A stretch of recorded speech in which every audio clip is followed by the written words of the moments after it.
Boas-vindas a essa aula onde nós vamos responder essa pergunta. O que é ciência?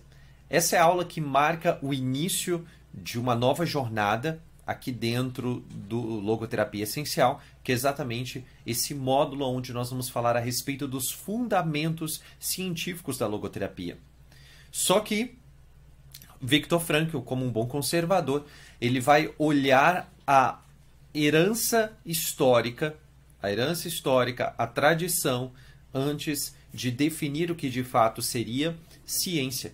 E exatamente por isso é que nós vamos perceber ao longo dessa aula que a visão de ciência, a amplitude de visão que Viktor Frankl tem a respeito da ciência é muito grande. Tá? É muito grande mesmo. E essa visão, essa amplitude, essa abrangência de ciência, você vai perceber exatamente que isso tem uma herança histórica, filosófica, de alguns milhares de anos. Tiago, como assim? Como assim a visão abrangente de ciência, não sei mais o que? Aguenta a mão que nós vamos ver isso ao longo da nossa trajetória aqui. Tiago, isso significa que a ciência se tornou uma área generalista e não especializada? Não. A ciência ela nunca perde essa característica dela de ser uma ciência, uma área de estudo, uma área de conhecimento especializado. Só que a visão dos fenômenos dentro da ciência ela é ampliada. Mas aguenta a mão, eu não vou dar spoiler aqui não vou dizer para você o que vai acontecer daqui para frente. Vamos acompanhando aqui o raciocínio dessa aula e das próximas aulas, tá joia? Então vamos lá, começando a responder essa pergunta. O que é ciência? Quando nós falamos a respeito de ciência, nós percebemos que esse termo, essa terminologia ciência, já tem mais ou menos uns 2.300 anos. É uma terminologia, é um conceito muito antigo, que já era trabalhado inclusive por Aristóteles lá na Antiguidade Clássica Grega. O que é ciência? Quando nós nos perguntamos, fazemos essa pergunta, qual é a resposta que precisa vir à nossa mente? Ciência é um recorte da realidade. Ciência é um recorte da realidade.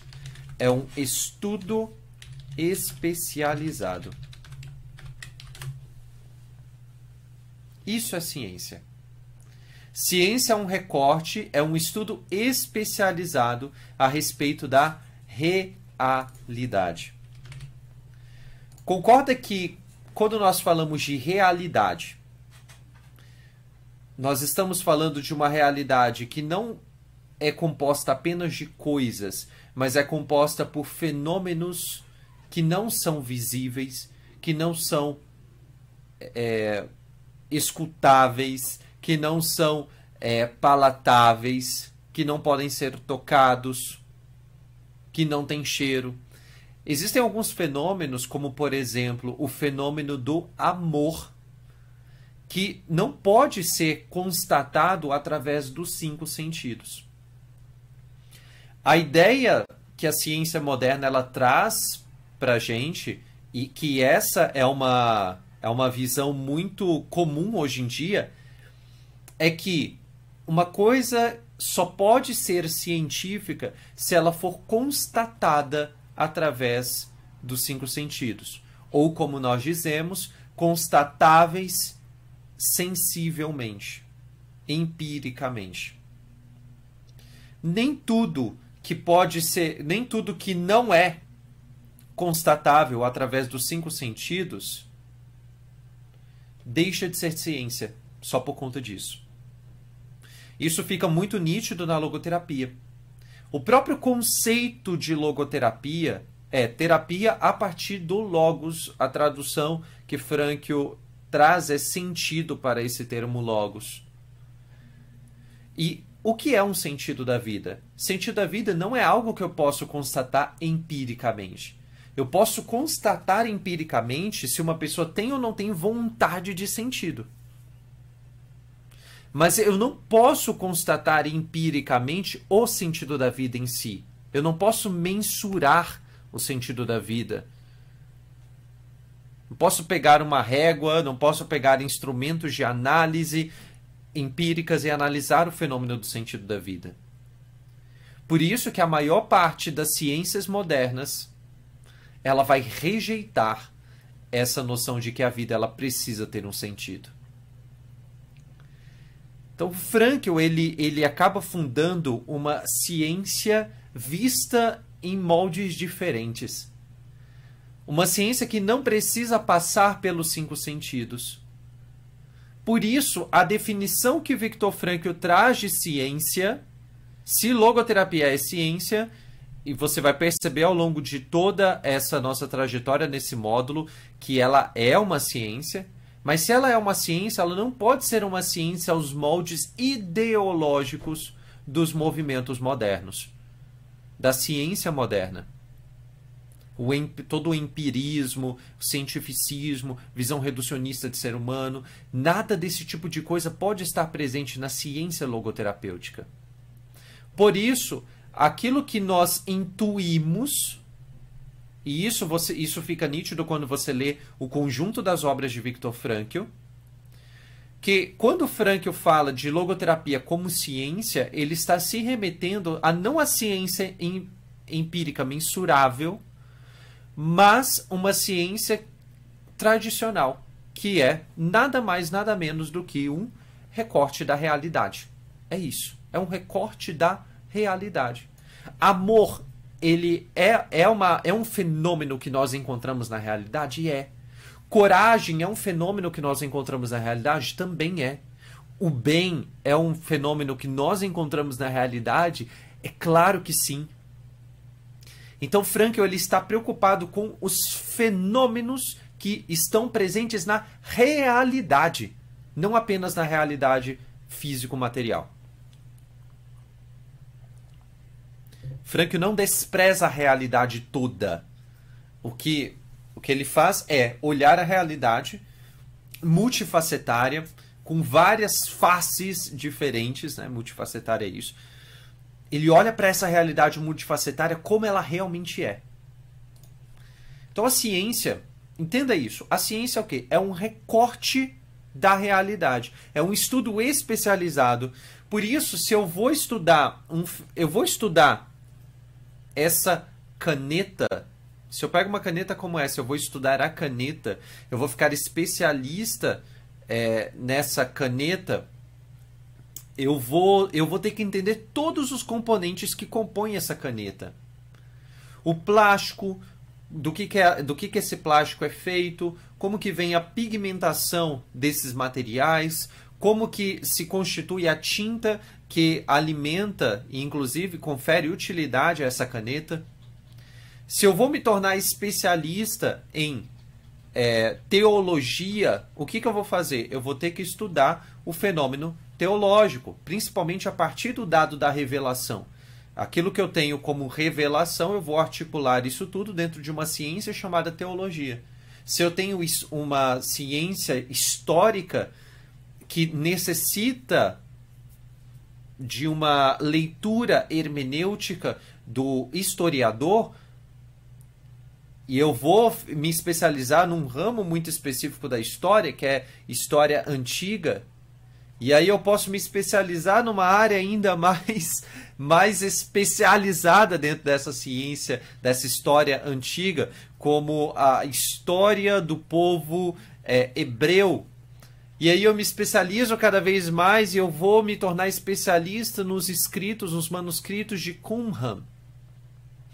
Percebe que a ciência, ela é uma área especializada, aonde, e Frankl ele reforça isso várias e várias e várias vezes dentro do conjunto da sua obra, que é a ciência, ela precisa trabalhar de uma forma especializada, mas sem perder de vista que a realidade é uma realidade mais geral. O que Frankl ele defende não é que não hajam cientistas, mas é que existam cientistas que acreditam que aquela visão material, pelo cientista lidar somente com a caneta, com um objeto, com um ente material, o que ele não concorda é que esse cientista acredite que o mundo inteiro se resume a esse ente material. Se uma caneta como essa ela é composta de átomos, eu não posso querer interpretar a realidade inteira como se toda a realidade dos fenômenos que existem no mundo também fossem compostos de átomos. Não dá para eu querer que a coragem de uma pessoa seja mensurável empiricamente através dos átomos. E se eu não conseguir fazer isso, a coragem ela deixa de existir. Ela passa a ser uma construção medieval. As virtudes passam a ser uma construção medieval daquilo que, enfim, da construção histórica, da cultura da época. Cara, não dá para nós pensarmos dessa forma. E uma característica muito específica é a ciência ela tem que se especializar, só que ela tem que ter consciência da sua especialização e não querer pegar o conhecimento especializado como uma espécie de lente para que eu possa ler toda a realidade. Isso é muito nítido e frequente, inclusive, nas obras de Viktor Frankl. Então, o que nós precisamos ter é uma visão ampla de ciência. A ciência é um recorte, é um estudo especializado de um recorte da realidade. E aqui nós levamos em consideração que a realidade ela não é só material, mas ela também é espiritual. Então, os fenômenos espirituais, os fenômenos subjetivos, eles também entram dentro da análise científica. Eu posso pegar uma caneta como essa e me tornar especialista na caneta, mas eu posso me tornar também especialista na tinta dessa caneta e eu posso me tornar um especialista em tinta vermelha de caneta. Eu posso conseguir 3 níveis aqui de especialização científica. Eu posso me tornar um historiador genérico, eu posso me tornar um historiador especialista no período antigo, eu posso me tornar um historiador especialista no período judaico antigo e eu posso me tornar um especialista no período judaico antigo, mais especificamente nos manuscritos de Qumran. Percebe que eu posso afunilar cada vez mais o meu nível de especialização? Inclusive, isso é uma dica que eu trabalho muito dentro do meu grupo de elite, que são um grupo de alunos que estão empreendendo os sonhos deles, chamado Mentoria Dreams, que quanto mais nós nos tornamos especialistas em algo, a ideia e a noção que nós transmitimos para as pessoas, inclusive, que é uma ideia real, é que se eu sou especialista no último pino da bimboca da parafuseta, isso significa que eu sou muito bom naquilo ali.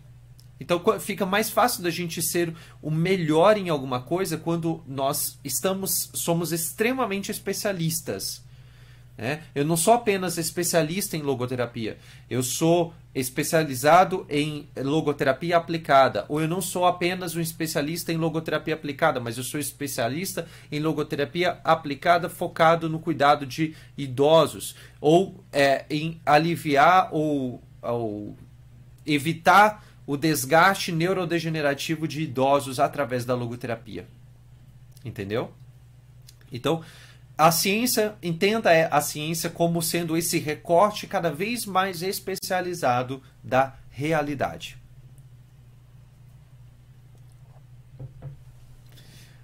Tradicionalmente, quando nós olhamos para essa definição, essa é uma definição que surge dentro do contexto da filosofia. A ciência surge dentro da filosofia. Sabia disso? Quando nós falamos de filosofia, existe uma tradição que diz que a filosofia é a mãe de todas as ciências. É a mãe de todas as ciências. Se você olhar, por exemplo, para a matemática ela surge dentro da filosofia. Se você olha para a psicologia ela surge dentro da filosofia. Inclusive, até a década de 60, 1962, 1964, se você pega a legislação que trata a respeito tanto da formação quanto tanto da formação quanto da profissão do psicólogo, os psicólogos, você pega a legislação, que é inclusive uma legislação válida até hoje, o que você vai perceber ali? Você vai perceber que os psicólogos eles eram formados pelas faculdades de filosofia. As faculdades de filosofia conferiam a titulação de psicólogo aos profissionais. Por quê? Justamente porque a filosofia ela é o quê? A mãe de todas as ciências.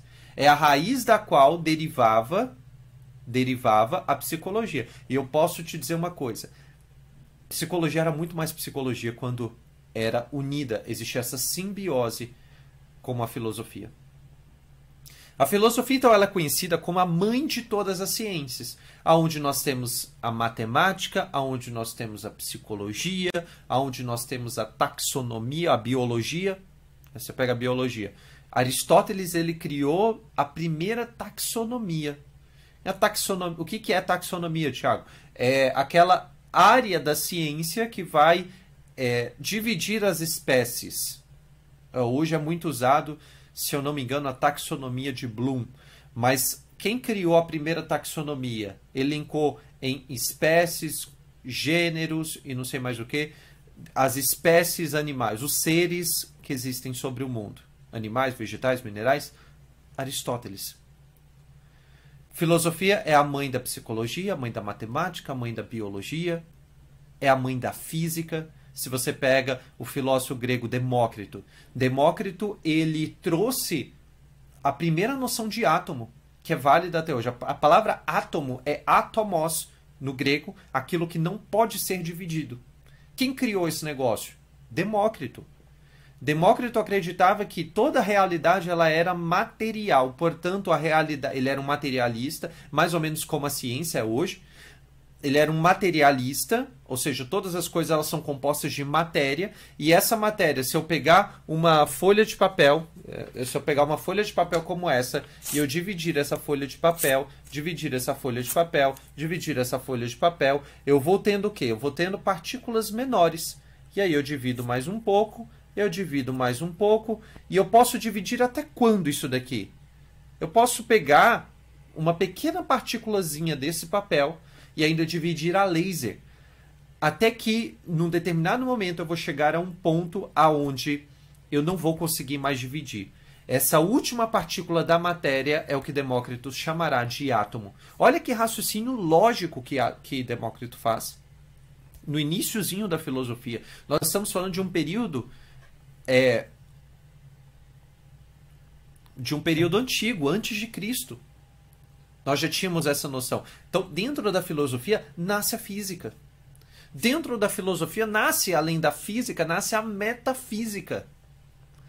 A filosofia, portanto, meus amigos, é a mãe de todas as ciências. É a mãe de todas as ciências. Dela deriva tudo.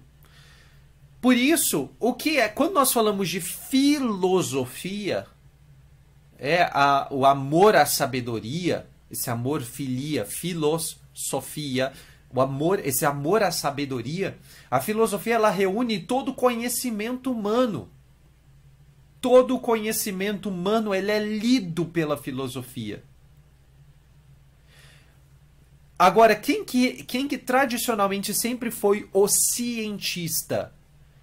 O cientista era exatamente aquela pessoa que dentro da filosofia, dentro desse universo de conhecimento chamado filosofia, ele imergia dentro de um determinado assunto.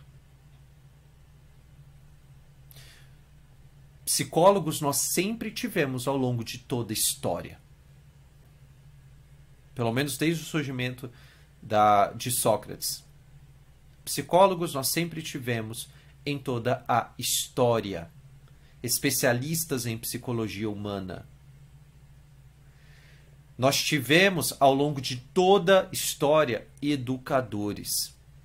Ao longo de toda a história, nós tivemos físicos. Que eram o quê? Pessoas que, dentro de um seio maior chamado filosofia, se especializavam dentro de um determinado assunto.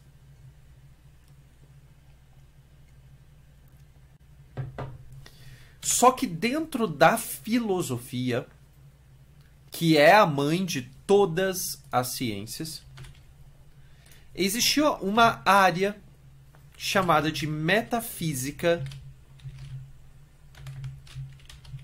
Existia uma ciência chamada metafísica que ficou conhecida como ciência primeira. Aristóteles escreve uma obra que ficou intitulada, na verdade era uma coletânea de aulas que Aristóteles ministrava, mas existe uma coletânea que ficou conhecida como Metafísica, de Aristóteles. E ali dentro, a metafísica ela é definida como ciência primeira. Como ciência primeira. Por isso, se eu digo que a metafísica é a ciência primeira, por que é a ciência primeira? Porque é a ciência do ser.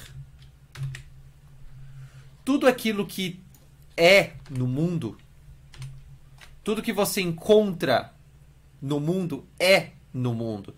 Se você encontra uma caneta, essa caneta é no mundo. Se você encontra um carro é no mundo. Se você encontra uma outra pessoa, essa pessoa é no mundo. Se você encontra uma árvore, essa árvore é no mundo. Se você encontra uma pedra, essa pedra é no mundo. As coisas que são realidades metafísicas. São realidades profundamente metafísicas. Então é assim, por isso que a metafísica é a ciência primeira, porque ela vai se dedicar a estudar o ser. Mais especificamente, quando a metafísica ela estuda o ser, uma das vertentes que ela vai trilhar é: eu estudo a essência das coisas. Eu estudo a existência das coisas. A essência e a existência. A natureza das coisas. Se a metafísica é a ciência primeira, através da qual eu vou ler todas as coisas, inclusive eu vou encontrar a natureza das coisas, quando eu estudo psicologia, eu não posso fazer isso estando fora do guarda-chuva da metafísica. Pense na filosofia como um grande guarda-chuva. A filosofia é um grande guarda-chuva. Abaixo dessa filosofia você tem a metafísica. Abaixo da metafísica você tem a psicologia. A psicologia ela precisa ser entendida dentro desse universo chamado filosofia, que está dentro de uma galáxia menor chamada de metafísica.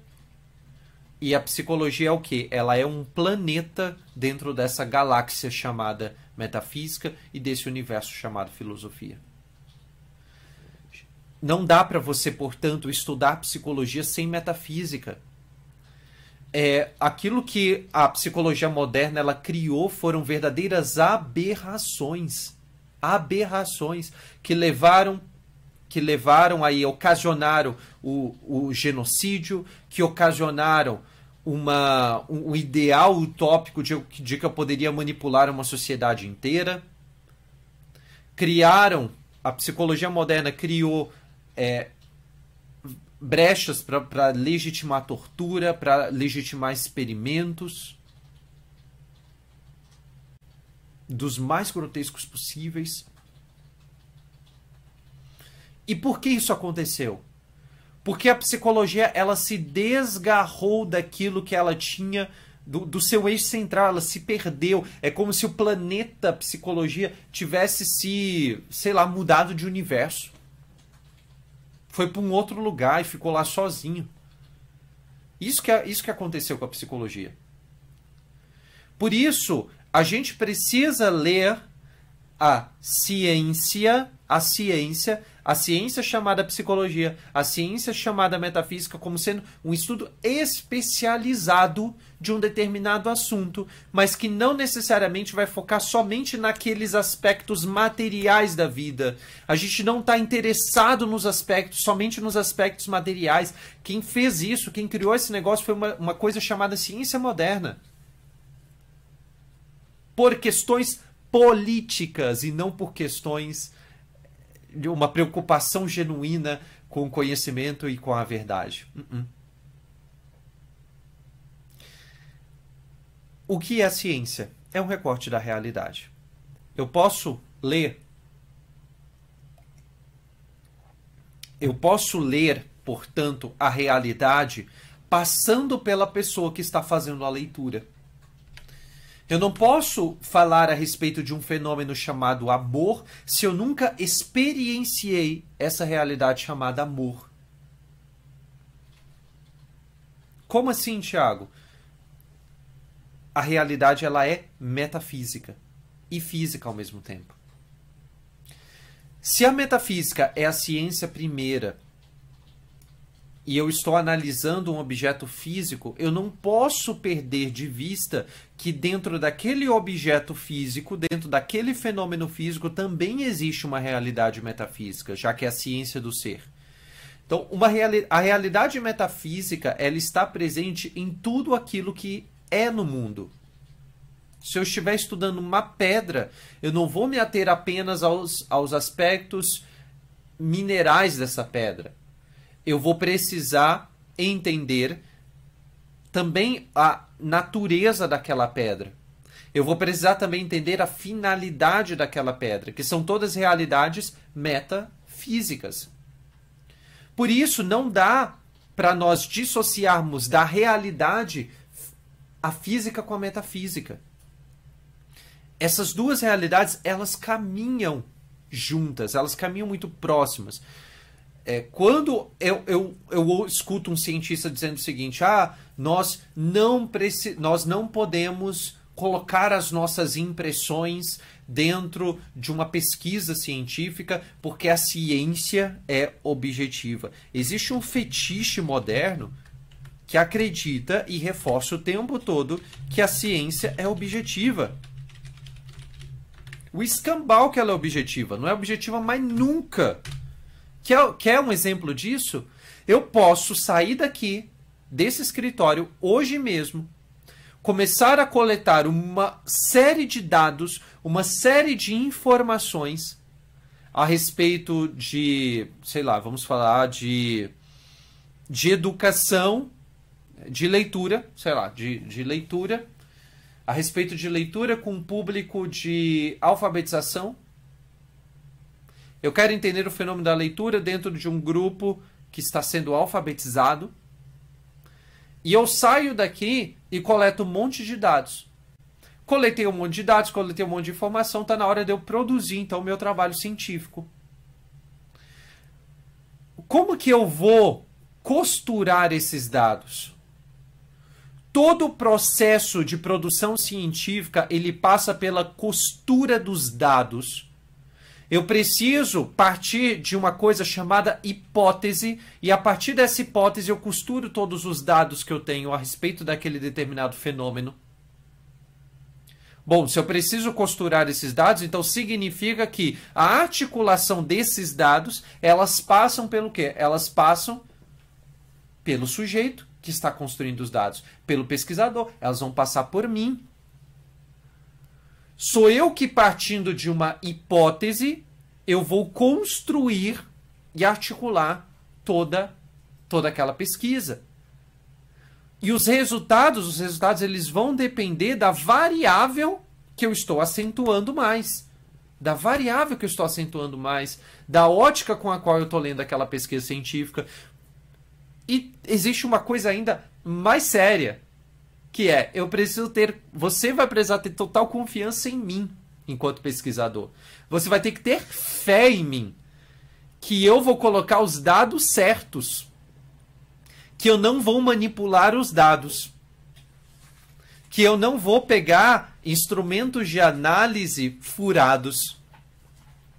Percebe que em toda a ciência dita objetiva, eu preciso confiar no pesquisador que está fazendo aquilo ali. Então, se eu preciso confiar que aquele pesquisador está sendo intelectualmente honesto ao colocar aquelas informações naquela pesquisa, então isso já mostra de cara que a ciência nem de longe é objetiva, muito pelo contrário, ela é 100% subjetiva. Ela é 100% subjetiva. Todos os dados eles precisam de um tratamento subjetivo antes de serem publicados. Mas a gente continua com esse fetiche moderno de achar que ciência é objetiva. Aí existe o cúmulo de falarem assim, mas história não é ciência, porque eu preciso de que o historiador faça uma leitura hermenêutica dos fatos históricos. Ué, meu amigo, você não faz a mesma coisa com uma pesquisa experimental? Você está analisando dois grupos de pessoas. O grupo teste, o grupo controle. Você está analisando os dois lá. Você fala que deu placebo para o grupo de controle e deu remédio verdadeiro para o grupo de teste lá. Quem me garante que você deu realmente remédio para aquele grupo de teste? Ou que você realmente deu placebo para o grupo controle? Quem me garante isso? Esses dados eles não podem ser alterados, eles não podem ser manipulados. Quem me garante que você deu a dosagem adequada para os dois grupos? Quem me garante que você isolou variáveis como doenças prévias, que você isolou de fato variáveis sociais, econômicas, de idade e uma série de outras variáveis? Quem me garante isso, que de fato isso aconteceu? Você acredita de fato que esses dados eles não podem ser desonestamente alterados?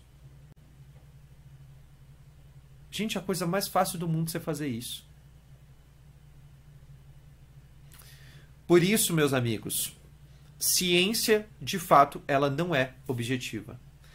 Essa ideia de que a ciência é uma objetividade perfeita, isso é uma ideia muito ingênua que surgiu na cabeça de Immanuel Kant, depois de olhar todas as pesquisas de Isaac Newton.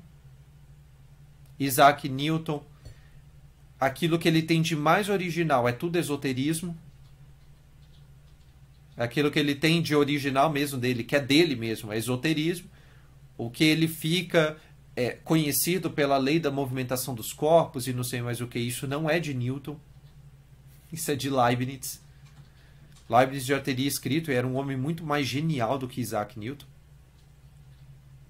Do meu ponto de vista. Olhando toda a literatura, todo o cabedal, toda a dedicação a problemas de fato que os dois autores dedicaram, tanto Newton quanto Leibniz. Leibniz, ele teve de fato uma genialidade sem paralelo, apesar do Newton ter se popularizado aí muito mais do que Leibniz, viveram na mesma época.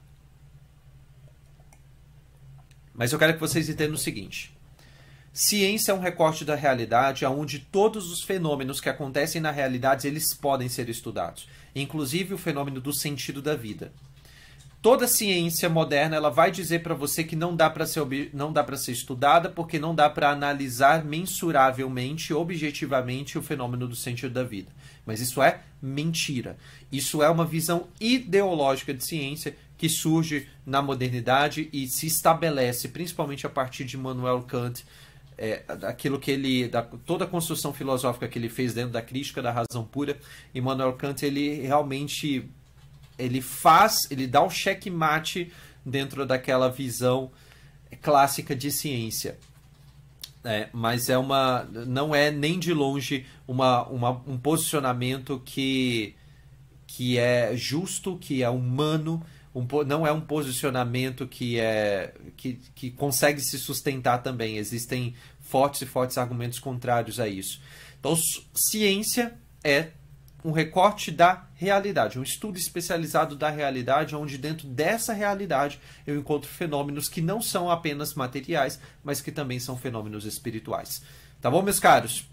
Espero que você tenha tido aí uma boa noção do que é, de fato, ciência, vista aos moldes clássicos, porque essa é a ciência a partir da qual Viktor Frankl vai trabalhar, mas nós vamos falar um pouco mais a respeito disso nas nossas próximas aulas, tá bom? Grande abraço para você.